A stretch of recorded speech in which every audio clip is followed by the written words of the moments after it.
La vitamine B3 est une vitamine hydrosoluble. On l'appelle aussi la vitamine antipelagre, la vitamine PP, l'acide nicotinique, la niacine ou le nicotinamide.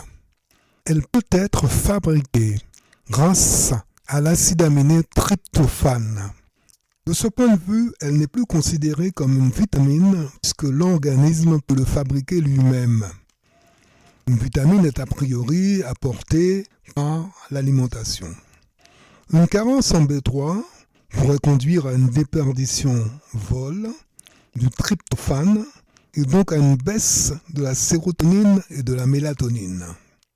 La pelagre est une maladie due à une carence en vitamine B3. Cette maladie due à la misère est très courante dans les pays pauvres. Le principal denrée alimentaire est le maïs.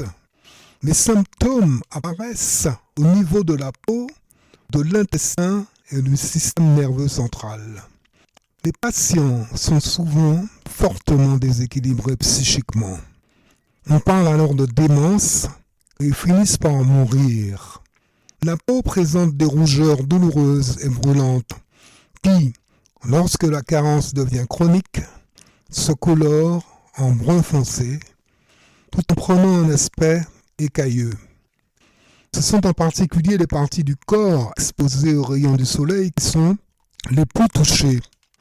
Une caractéristique de cette maladie est la rougeur et la décoloration en forme de pillon sur le nez, les joues et le menton. Le mot pelagre signifie peau rugueuse.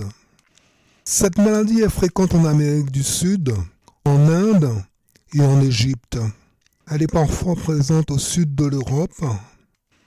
Les sources les plus riches en vitamine B3 sont l'extrait de levure, la levure de bière déshydratée, le germe de blé, le son, les noix, le riz jaune, les rognons, le foie de porc, le poulet, la farine de soja, le bœuf, le poisson, les grains de blé, le fromage, les fruits séchés, le pain complet, le flocon d'avoine, les œufs et les légumes secs.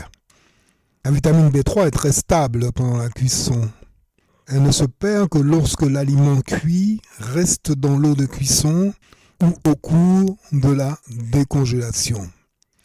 La vitamine B3, précurseur du NAD+, ou NADH, en association par exemple avec du D-ribose, permet la formation d'énergie à partir de glucides, matières grasses et de protéines. Elle est donc importante pour un bon fonctionnement du cerveau, ainsi que du système énergétique, mitochondries, système énergétique et nerveux. Il faut éviter d'absorber de trop grandes quantités de B3 au cours des premiers 56 jours de la grossesse. L'administration de haute dose de vitamine B3 se fait dans le cadre du traitement de la schizophrénie, surtout chez les enfants.